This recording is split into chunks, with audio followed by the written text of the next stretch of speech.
To start my process of soft block lino printing, I like to sketch out all of my ideas in my sketchbook. So you can see I started with a nutcracker idea over here, and I was really playing with the idea of his face.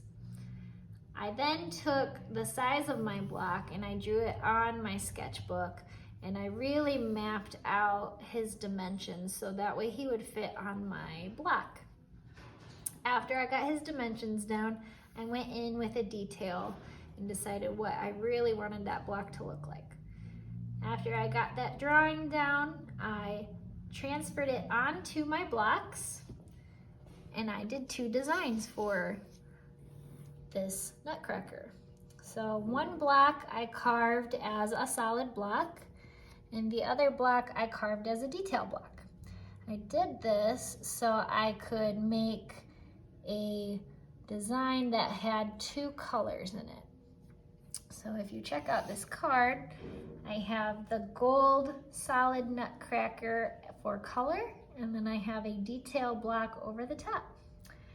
And that is my process of how I create all of my linoleum blocks.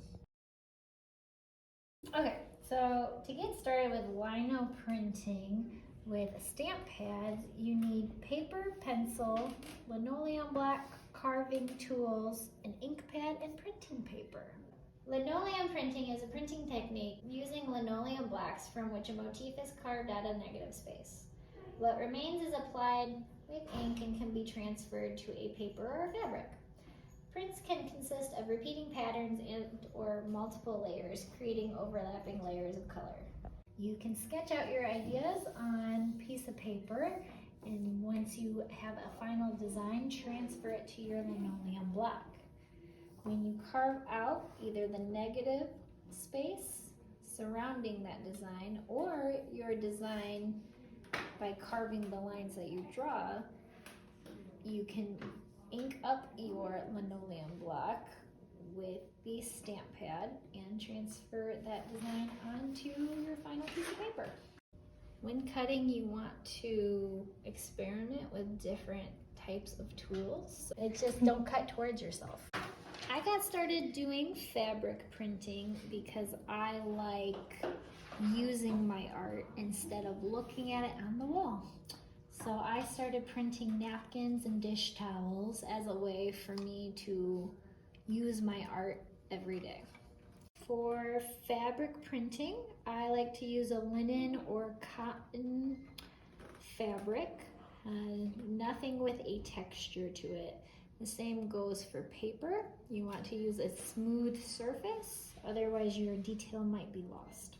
The ink that I use is the Speedball Fabric Block Printing Ink. It is a water-based ink, so it is dish soap and water cleanup.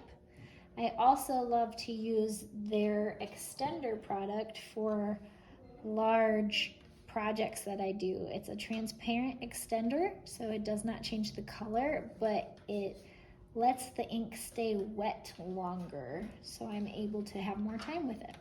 The soft rubber brayers are an excellent way to use a water-based ink if you're looking at fabric printing.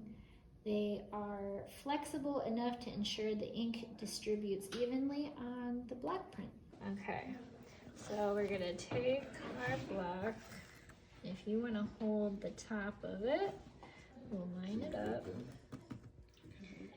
Right there, and then we drop it, and then we use this, and we push. Right? Press. Yeah. So go ahead and push. There we go, yep, all over. And then get the corners. All right, I think that's good. Got it all? All right, and you're gonna lift it up. Yeah. If your blocks get very dirty, you can take some dish soap and a toothbrush and you can scrub them. And that'll get into all the nooks and crannies. If your linoleum block becomes hard over time and hard to use, you can use a hairdryer and heat the block for 10 to 20 seconds until it becomes soft and pliable again.